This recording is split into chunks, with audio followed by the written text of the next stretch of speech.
स्थानीय जनतादेखि स्थानीय सरकार स्थानीय टोलका अध्यक्षहरू सब डिभिजन कार्यालय डिभिजन कार्यालय संयुक्त रूपमा बसेर एउटा महान अभियानमा सहकारी गर्ने एउटा शुभ अवसर मिलेको छ। यसको लागि म यहाँहरू सबैतर्फ एउटा धन्यवाद दिन चाहन्छु। वास्तवमै नेपालको संविधानले एक खालको परिकल्पना गर्यो, सङ्घीय सरकार रहने, प्रदेश सरकार रहने र स्थानीय सरकार रहने तीनटै सरकारको बिचमा समन्वय, सहकार्य र संस्कृतिलाई स्वीकार गरेर वन र वातावरणको क्षेत्रमा सहकार्य गरेर जाने भन्ने खालको एउटा प्रतिबद्धता गर्यो।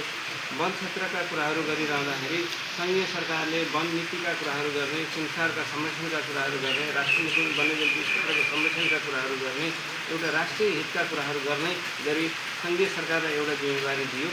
प्रदेश सरकारको कुराहरू गरिरहँदा प्रदेश सरकारलाई राष्ट्रिय वनको व्यवस्थापन गर्ने र स्थानीय सरकार र सङ्घीय सरकारको बिचमा मध्यस्थताकर्ताको रूपमा एक खालको भूमिका निर्वाह गर्ने जिम्मेवारी दियो भने स्थानीय सरकारलाई स्थानीय वन वातावरणको संरक्षण गर्ने, स्थानीय वन्यजन्तुहरूको संरक्षण गर्ने, सामुदायिक वनसँग समन्वय सहकार्य गरेर काम गर्ने गरी समुदायको हितको लागि काम गर्ने गरी एउटा जिम्मेवारी दियो। यो हिसाबले हामी तिनै तहको सरकारको बिचमा समन्वय सहकार्य र संस्कृति स्वीकार गर्दै स्थानीय समुदायसँग मिलेर कामको वनको संरक्षण गर्ने, वनको व्यवस्थापन गर्ने, वनको सदुपयोग गर्ने र वनमा हरियाली एक खालको हरियाली प्रवर्धन गर्ने र समग्रमा वातावरणको संरक्षण गर्ने गरी हामी कामको अभियानमा अगाडि बढिरहेका छौँ। यो वर्ष एउटा डिभिजन वन कार्यालयले दुईटा महान अभियानमा हामी अगाडि बढिरहेका छौँ। एउटा समग्र वनको व्यवस्थापन गरेर समग्र वनलाई वनको उत्पादन र उत्पादकत्व वृद्धि गर्ने गरी वन काठ दाउराको उत्पादन गर्ने, जैविक विविधताको संरक्षण गर्ने, जलाशयको संरक्षण गर्ने गरी एउटा अभियानमा लागिरहेका छौँ भने स्थानीय सरकारसँग मिलेर हामी एउटा सगरमाथा वृक्षारोपण महाअभियान भनेर जुन सरकारले एउटा घोषणा गरेको अवस्था छ, त्यो महाअभियानमा हरेक नेपालीले कम्तीमा पनि एउटा बिरुवा रोप्नुपर्छ एक वर्षमा भन्ने खालको अभियान छ। यसमा हामी सबैले कम्तीमा पनि एउटा बिरुवा रोपेर हुर्काउने जिम्मेवारी सरकारले केन्द्रीय सरकारले दियो। केन्द्रीय सरकार हुँदै प्रदेश सरकारमा आएर स्थानीय सरकारमा हुँदै स्थानीय जनतासम्म यो पुगेको छ। यो महाअभियानमा जितिने सिलसिलामा पनि हामी यो आजको वृक्षारोपणमा जोडिएका छौँ। सँगसँगै के भयो भने वनको संरक्षण अभियान एउटा रह्यो र भौतिक पूर्वाधार विकासका अभियान एउटा रह्यो।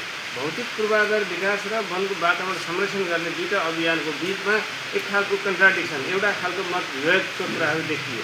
भौतिक पूर्वाधार विकास गर्ने एउटा टिमले के भन्यो भने हामीसँग सडक राम्रो भयो, हामीसँग कल कारखाना राम्रो भए, हामीसँग हस्पिटल राम्रा भए, हामीसँग भवन राम्रा भए, पूर्वाधार राम्रो भयो भने त विकास भइहाल्छ।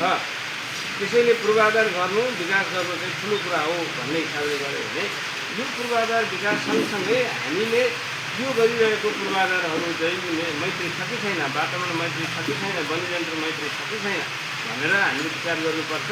विकासले विनाश निम्ताउनु हुँदैन, विकासले वातावरण मैत्री हुनुपर्छ भन्ने अभियान सुरु भयो। त्यसले गर्दाखेरि संरक्षणकर्ताहरूले के भन्यो भने तपाईँले यदि भौतिक पूर्वाधारको विकास गरिरहनु भएको छ भने वन वातावरण संरक्षणको अभियानलाई पनि सँगै जाउँ, विकासको नाममा विनाश निम्ताउने काम नगरौँ, त्यसैले संरक्षणका अभियानहरूलाई पनि सँगै जोडेर जाउँ भन्ने कुराहरू भयो। यो हिसाबले गरिरहँदाखेरि हामी सडकको सौन्दर्यीकरणको अभियानमा जोडिनुपर्छ भन्ने भयो। त्यो गर्दा अर्बनाइजेसन भइरहेको छ, नगर विकास भइरहेको छ, नगरमा हरियाली प्रवर्धन गर्नुपर्ने छ र नगरका सडकहरू चाहिँ सौन्दर्यीकरण गर्नुपर्ने छ भन्ने अभियानमा जोडियो। यो अभियानलाई प्रदेश सरकारले पनि सहर्ष रूपमा स्वीकार गर्यो। त्यो स्वीकार गरेको अवस्थामा यो जिल्लामा यो अहिले नवलपरासी बसुक पश्चिममा चाहिँ हामीले 5वटा स्थानमा यो सडक सौन्दर्यीकरण र हरियाली प्रवर्धन गर्न पर्ने कार्यक्रमहरू गर्नुपर्ने थियो। त्यो कार्यक्रम मध्येको अन्तिममा अहिले हामी तयारी त एक हिसाबले हामी 1-1.5 महिना अगाडिदेखि गर्दैछौँ। आज वृक्षारोपण गर्ने गरी हामी गङ्गावस्थितको रूपमा यहाँ जम्मा भएका छौँ। यो आज कम्तीमा पनि सिम्बोलिक रूपमा सहरी क्षेत्रमा बजार अर्बनाइजेसन भइरहेको अवस्थामा चाहिँ सडकमा सौन्दर्यमण्डल बिरुवाहरू रोपण गरेर त्यसलाई हुर्काउँदै गयौँ भने एउटा सडकमा हरियाली पनि प्रवर्धन गर्छ, हाम्रो गाउँठौँमा सौन्दर्यकरण पनि प्रवर्धन गर्दै जान्छ, गाउँठौँको आकर्षण पनि बढ्छ, सरसफाइ जस्ता अभियानहरूमा हामी जोडिने पनि मौका मिल्छौँ भन्ने हिसाबले यो कल्पना गरिएको छ। आर्थिक वर्षको अन्तिम दिन छ, यहाँ वृक्षारोपण गरेर हाम्रो सडक सौन्दर्यकरण तथा हरियाली प्रवर्धन यो कार्यक्रम हामी नगरबाट पनि राखेका छौँ र विभिन्न ठाउँमा हरियाली प्रवर्धनको लागि केही स्रोत पनि परिचालन गरिराखेका छ र स्रोत पनि सङ्कलित छ। हामी बढीभन्दा बढी नगरलाई हरियाली प्रवर्धन गर्नेतिर नगर लागेको छ, त्यसमा थप सहयोग जिल्ला वनले गरिदिनु भएको छ, त्यसको लागि विशेष धन्यवाद छ। र यो गङ्गा बस्ती हामी चौपत्तादेखि गङ्गा बस्तीभित्र आउँदासम्म पर्ने बाटोहरू सौन्दर्यकरण वृक्षारोपण गरेर सौन्दर्यकरण बाटो केही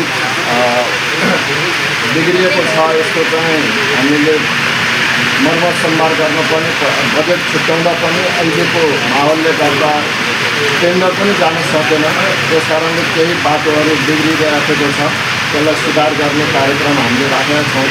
आज जुन खालको एउटा वातावरण मैत्री बनाउनको लागि हाम्रो सौन्दर्यकरण बाटोको दायाँ बायाँ चाहिँ हरियाली प्रवर्धन गर्न सक्यौँ भने त्यसले पनि हाम्रो वातावरणमा चाहिँ धेरै राम्रो हुने, त्यस कारणले आज जुन वनले यो कार्यक्रम राखेर धेरैचोटि व्यवसायसित कुरा भयो र हामी 14 आएको बेलामा छोरादेखि कुराकानी गरेर अगाडि बढाउँ। यो कार्यक्रम अत्यन्तै राम्रो छ, हामी त स्वागत गर्छौँ। हामीले गर्नुपर्ने हाम्रो कर्तव्य थियो, तर पनि वन कार्यालयले यति सहयोग गर्नुभएकोमा हामीलाई त झन् थप ऊर्जा हो। हाम्रो गाउँमा हाम्रो नगरमा एउटा सौन्दर्यकरण अस्ति भर्खरै हामी संसारकोट हरियाली वन उपभोक्ता समितिको प्राङ्गणमा पनि बलवान सर हुनुहुन्थ्यो, हजुर आइपुग्नु भ्याउनु भएन, त्यहाँ पनि एउटा राम्रो वातावरणसित अहिले पोखरी पनि भएको छ। अहिले यति धेरै यो पानीको कारणले हामी बिउबरी पनि सुकिराखेको छ, वातावरण खेलिरहेको छ, त्यहाँ पोखरी पनि बन्यो। त्यस्तै अब अस्ति मात्रै पारिजातमा पनि वृक्षारोपण, तर यो वृक्षारोपण धेरै गरेका छौँ, त्यसको संरक्षण गर्न चाहिँ हामी सिकेका छौँ।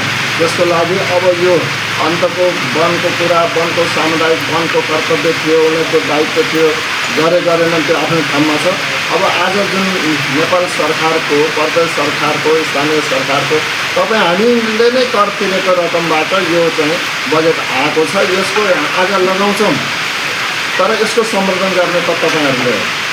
यसलाई सुरक्षित राख्नेलाई आफ्नो गाउँमा हरियाली प्रवर्धन हुने, बाटोको सौन्दर्यकरण हुने, त्यस कारणले सबै 14 नम्बरवासी आदरणीय दाजुभाइहरूलाई मेरो विनम्र आग्रह छ, आज हामीले लगाएर गएको चाहिँ यो एकदम सुरक्षित र एउटा हाम्रो टोल विकासका अध्यक्षज्यू, सचिवज्यू, हजुरहरू अहिले सामाजिक व्यक्तित्व हुनुहुन्छ, यसलाई चाहिँ असाध्यै रेखदेख गरेर यसलाई हुर्काम रोपेको कार्यक्रम मात्रै देखाएर चाहिँ हामी सन्तुष्ट हुने होइन, यसलाई संवर्धन गरेर सुरक्षा गरेर चाहिँ यो चाहिँ हरियाली प्रवर्धनमा तपाईँ हामी सबै अगाडि बढ्यौँ भने हामी स्वच्छ वातावरणमा, स्वच्छ हावापानीमा रहन सक्छौँ। भनिसक्नुभयो र मेयर साहबले पनि भन्नुभयो, टोल विकास समितिको जिम्मामा हामीहरूले हस्तान्तरण गरेका छौँ। आजको यो वृक्षारोपण कार्यक्रम हाम्रो जिम्मा हामीहरूले जिम्मा लिनेछौँ। नमस्कार, म नवल कुमार शाह, बर्घाट सराउ सब डिभिजन वन कार्यालयको रेन्जर। आज हामी डिभिजन वन कार्यालयको स्वीकृत वन कार्यक्रम अनुसार गङ्गा बस्ती चौकदेखि 14 नम्बर वार्ड, गङ्गा बस्ती चौकदेखि 14 नम्बर वडा कार्यालय चौकसम्म सडक सौन्दर्यकरण कार्यक्रमको लागि कपुर, म्याङ्गो ट्री, गोल्ड महल, निम इत्यादि जातका बिरुवाहरू ल्याएर ट्री गार्ड सहितको वृक्षारोपणको शुभारम्भ गऱ्यौँ। यो हाम्रो वार्षिक स्वीकृत कार्यक्रम अनुसार गर्न गइरहेका छन्। यसमा यस 14 नम्बर टोल विकास समितिका सबै पदाधिकारीहरू लगायत वडा कार्यालयबाट पनि हामीलाई सहयोग भएछ यो कार्यक्रमको लागि। त्यस्तै बर्घाट नगरपालिकाको प्रमुखज्यू लगायतका टोलीले हामीलाई सहयोग गरेर कार्यक्रम शुभारम्भ